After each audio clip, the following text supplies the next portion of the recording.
This is Mary from Growing Puppies, and I'm about to give this little puppy a bath.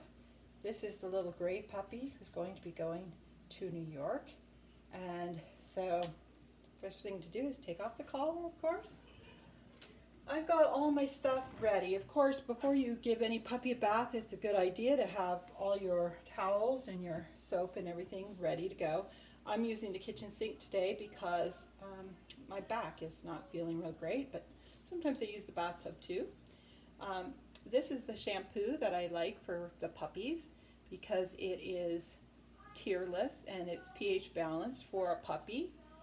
So you don't want to just use anything on a puppy. You certainly don't want to use human shampoo because it's not formulated for the same for the puppy, and it might have something that's the puppy's allergic to. So I'm just going to go through in this video and show you everything I do to bathe these puppies. First, I take my time with the water because I want the water to be just the right temperature. Right now it's a little bit on the cool side. Put it all the way up to hot till it gets really good. That's hot. You want it to be like warm, like, you know, not cool to touch, but comfortably warm. Be very careful with the water temperature because you don't want the puppies to be burnt. So, okay, so this puppy's very calm right now. We'll see how he reacts when we get him in the water. I don't, by the way, put a bowl in there and put him in a bowl of water because when they're in water, they're less comfortable than if the water is pouring on them. So I just like to just set them in an empty sink where the water won't be filling up around them. And oh, that temperature just seemed like it was a little hotter than it started out to be. So I'm going to adjust it again.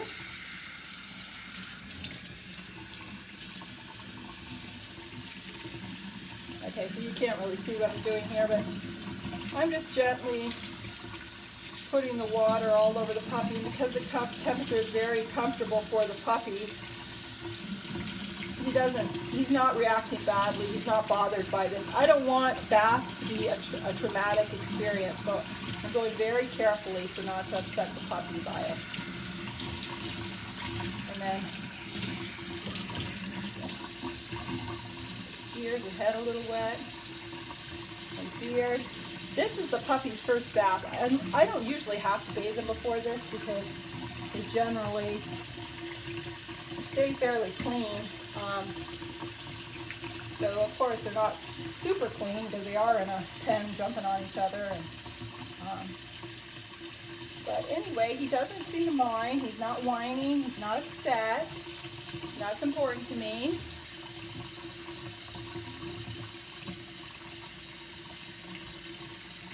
More shampoo. I'm going to lather him all over so the soap has time to.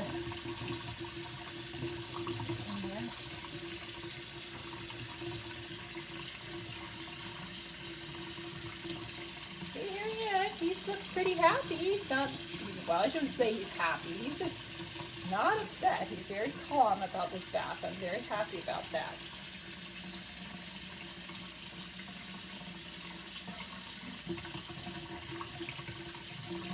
If I had put him into a bucket of water, like a tub or something, and filled it with water, he would be a lot more upset than this because they feel nervous, you know, they don't like to go underwater, like would be placed inside of water necessarily. This is less stressful.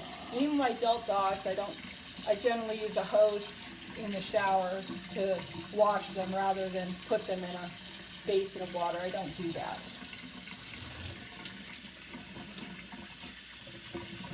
So now I'm rinsing all that soap off.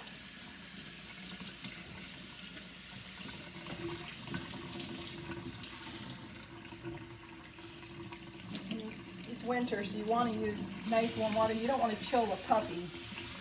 And then right away you got to have your blow dryer ready so you can right away start drying him off because you don't want him to get chilled.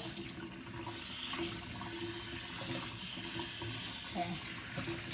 Then I'm going to make sure his face is clean. Though I'm still, even though it's a tearless shampoo, I don't usually put a lot of soap on the face because I don't want to risk soap getting in their eyes. I mean, just because it says tearless doesn't mean that you want it going in their eyes. So, okay, so this puppy is pretty much done. He's a little drowned rat right now, but he seems to be doing fine with it. So I'll turn off the water. And again, I've got my towels right here. I use a really small towel that I can just get the initial water off. There he is. Okay. And then I have a second towel to wrap him in. And then this one won't get soaking wet as the first. Okay, so he's all wrapped up, and I'm going to take you over to the blow dryer. I'll show you right here. You can see it. I have here the blow dryer that I use. It's specially made for dogs, and it can go really high as far as it can blow really hard, and then it has another setting for the heat. I do put the heat on, but I put it on the lowest setting for blowing because I just don't want to startle my puppy. You can also use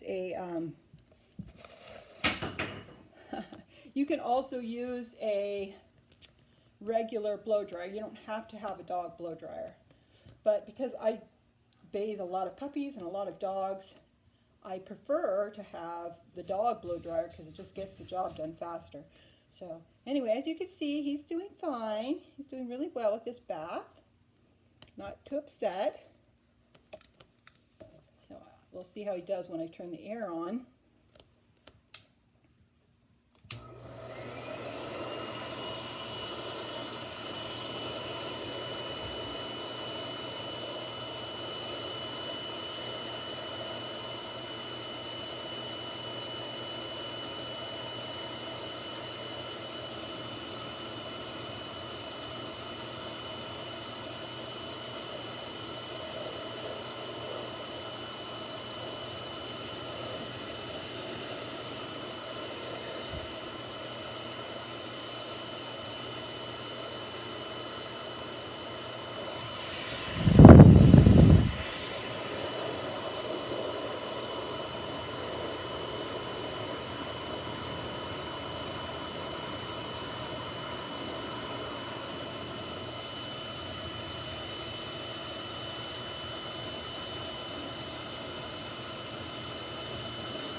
I'm going to give the puppy a little bit of a break.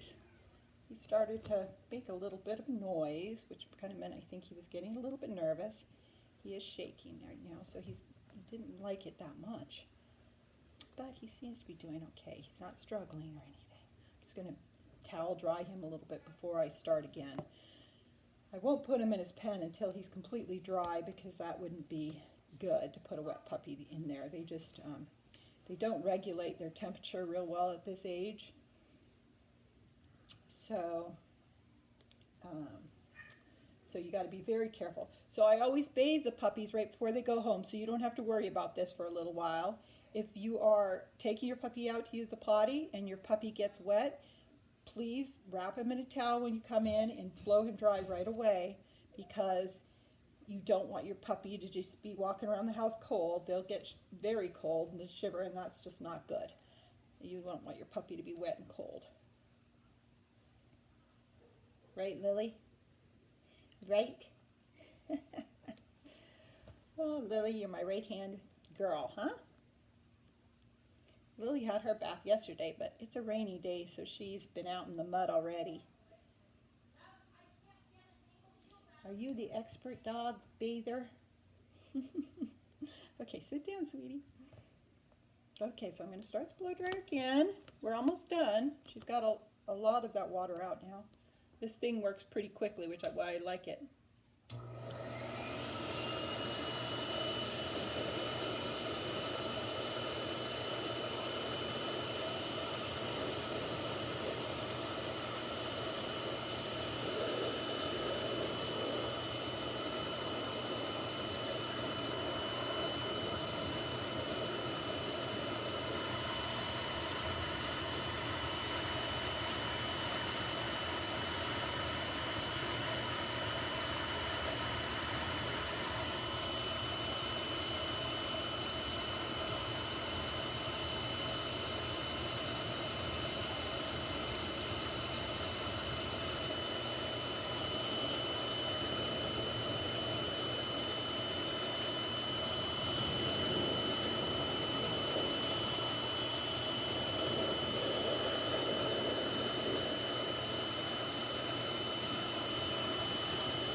Now he has a little bit of wetness still on his nose, but I'm certainly not going to blow the blow dryer in his face. He's doing really well. He seemed like he was relaxing at the end of that, and as you can see, it's all fluffy and dry now. That whole process of bathing and drying really took only 12 minutes. So anyway, I hope this gives you some tips on how to be very gentle and careful with your puppy and what's involved with a puppy bath. The next thing I'm going to do is trim his toenails and clip around his eyes and around his backside because he may be getting a little fluffy back there, and we don't want him to get stuff stuck on his back, on his bottom when he goes potty. So it's important to trim the area around their sanitary area, as they call it, and they can do that at the groomer for you as well at a reduced price if you ask for a sanitary cut. That's what we're going to do now, and then this little puppy goes home tomorrow to New York, so he'll be all ready for his people. All right, say bye-bye. Bye.